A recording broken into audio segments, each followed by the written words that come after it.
Hey guys, Bas and Ramos. This Sunday, November 13th, the Miami Dolphins will be hosting the Cleveland Browns. We're coming into this game with a 3-5 record. Dolphins are currently at 6-3, and pretty interestingly, uh, competing for first within the AFC East, which will be something to look forward to. Have some more on that in a second. Real quick, let's run through some of the ESPN matchup predictor, gambling odds, injuries, and then we'll get into all that. So just to go through this, Cleveland Browns, according to ESPN's matchup predictor, 41.4% chance of winning the game. Miami Dolphins, 58.1%, tie at 0.5%. On top of that, we also have the gambling odds. Miami Dolphins are favored by 3.5 points. Money line minus 190 for the Dolphins, plus 158 for the Cleveland Browns. Over under set at 49 points. I would possibly take the over just because both teams pretty much scoring just about that much and allowing just about that much in terms of totals for over and under. Because I'll go into it in a second. Let's get into injuries first. All right, so as of November 11th, Jeremiah Owusu Karamona, linebacker, is out with a knee injury, confirmed not playing. David Njoku out with an ankle injury. David Njoku, tight end, former man of the game. Go you. Don't take this wrong. Kind of glad he's not playing. It's unfortunate that he's hurt. Kind of glad he's not playing. Anytime anyone has any form of affiliation with Miami in any type of way, in terms of high school, college, whatever it may be, whenever they come and play the professional team, whether it's the Dolphins, Heat, Marlins, Panthers, whatever it may be, they always kill the Miami team. So it's not ill will. Just happy he's not playing the game, but it would have sucked. It would have been cool, seeing him, make a good play, and then everyone's like, that'll be pretty dope. But let's continue back on with the Browns injuries. We have Michael Dunn, guard. He's listed as questionable, and then a bunch of other guys listed on injury reserve. We have Chase Winovich, defensive end. He has a hamstring injury. Joe Haig, offensive tackle, on injury reserve with concussion. Jacob Phillips, linebacker, listed with a pectoral injury, and Anthony Walker with a quadriceps injury, linebacker. So the linebacking core really taking hits here left and right for the Cleveland Browns. It's not the most optimal thing, but it is what it is. Let's go into the Dolphins injuries. So right now, these are questionable guys. We have Tanner Conner, tight end, with a knee injury. Teddy Bridgewater, quarterback, with a knee injury. Teron Armstead, offensive tackle, just questionable. And Austin Jackson, guard, listed as questionable. Now, guys who are confirmed out or on injured reserve: Hunter Long, tight end. He's listed with a concussion/illness. He's listed as out. And then for guys on injured reserve, we have Liam. First person who's still out is Byron Jones, cornerback, with his Achilles injury. Really no clue what's going on there. It's probably one of the worst storylines of this Dolphins season, is what the hell is going on with Byron Jones. It's a story for another day. Now, guys on injured reserve: Liam Eichenberg, offensive tackle, with a knee injury. Brandon Jones, safety, is with a knee injury. Nick Needham, cornerback, listed with an Achilles injury. Trey Flowers, linebacker, listed with a foot injury. Keelan Carter, with tight end, with a concussion. That's pretty much it within the last month or so.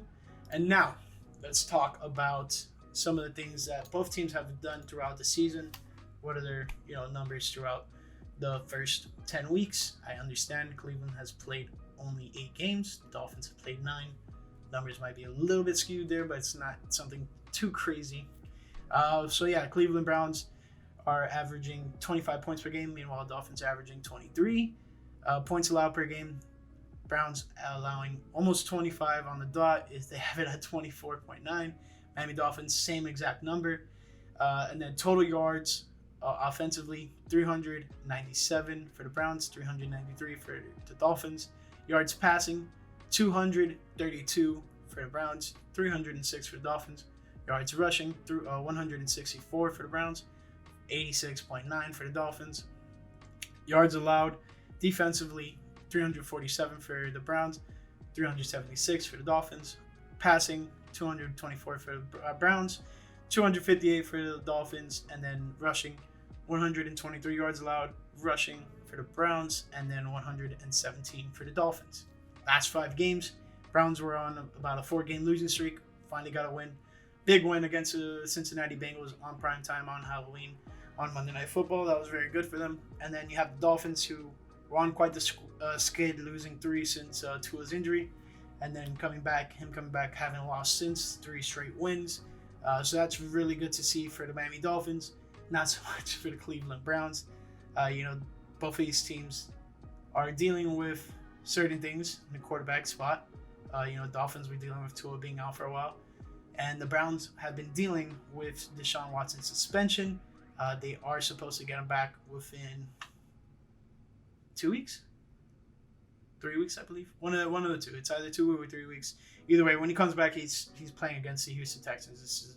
You can't make this up. I mean, his former team. Whatever.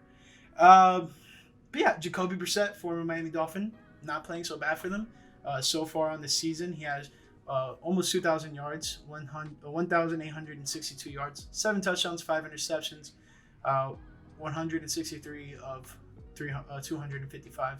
So, not horrible, not the best. I mean, a lot of those Dolphin fans who were Dolphin fans last year, I know a lot of people have started to become Dolphin fans because of the whole success this offense is having.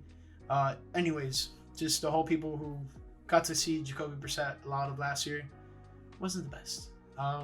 But he's a viable backup quarterback, but definitely wouldn't put him in the starting role intentionally. The Browns kind of brought him in with the thought, Watson may not be suspended. We don't know how long. They just brought him in, have a sure guy in.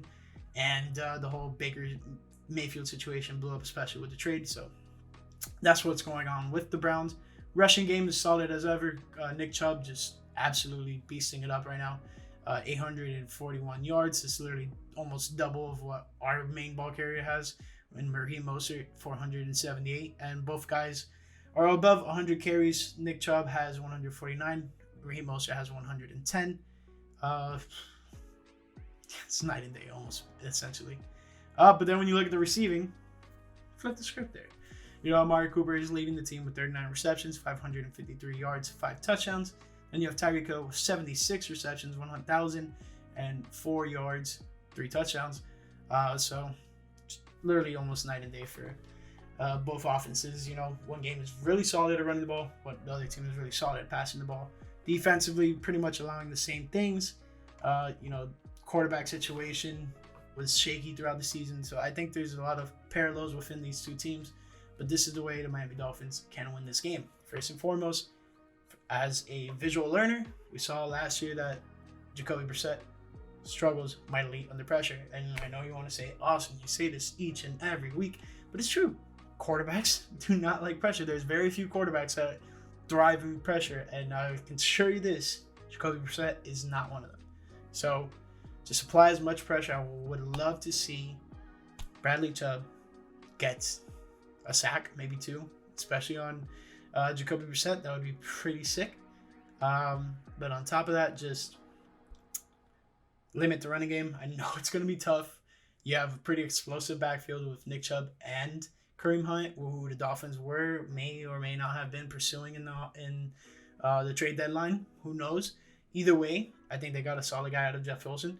But back to the Browns, I think, if you could limit, I know you're not going to stop this Browns rushing attack, but if you could limit it, that'd be huge. If the Dolphins end the game with less than 100 yards allowed of rushing, which I doubt it because these guys, I'm telling you right now, really good running backs.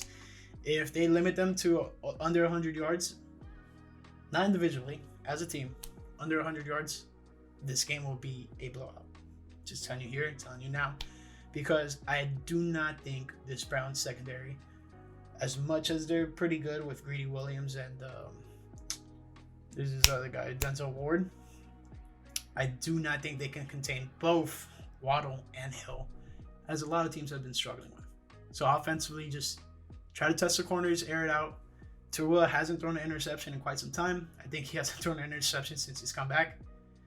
Trying to remember if he threw one against the Steelers or not. I know he hasn't done one for the last 2 games for 100%. But either way,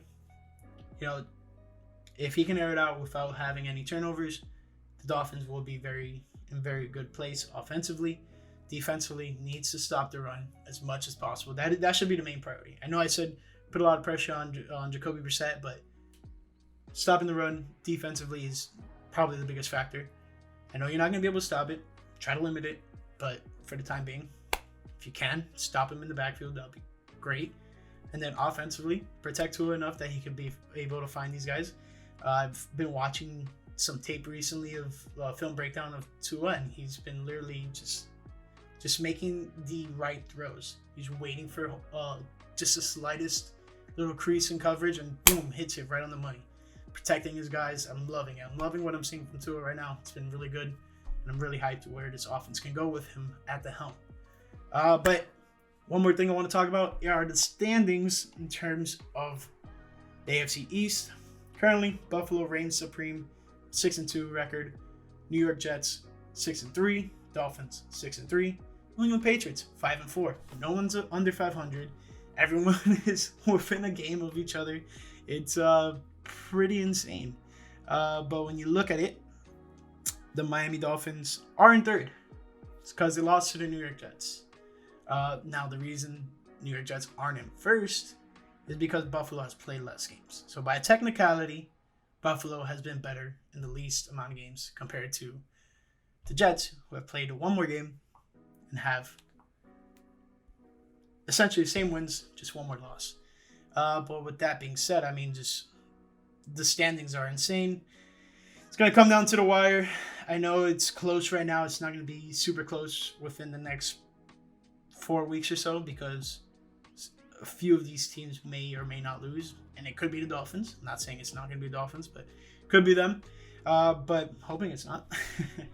In terms of the AFC North, we have the Baltimore Ravens 6-3 on top, then 5-4 Cincinnati Bengals, 3-5 Cleveland Browns, 2-6 Pittsburgh Steelers. I do think this Cleveland Browns team is better than their 3-5 record shows. They're going to be in a completely different team when Deshaun Watson suits up and is able to start as their starting quarterback. Not to harp on him for too much, but I think he's going to be a difference maker for this team. As a matter of fact, are they going to be within contention by the time he's able to play for them? That's the biggest question. Looking very unlikely, but who knows? In terms of the AFC East watch, trying to see who plays who this week.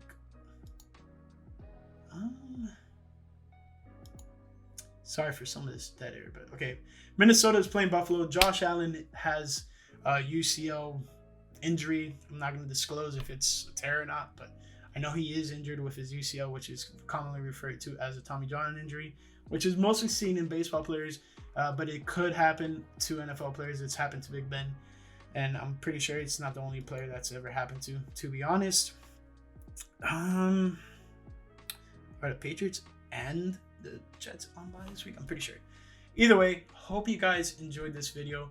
Post-game review will be coming after the game, obviously, and it may come a little bit later. Gonna have a big tailgate. It was recently my birthday this weekend, so gonna have a good time this Sunday. Hopefully, Finn's up for that. Anyways, hope you guys enjoyed the video. I'll catch you tomorrow. Peace.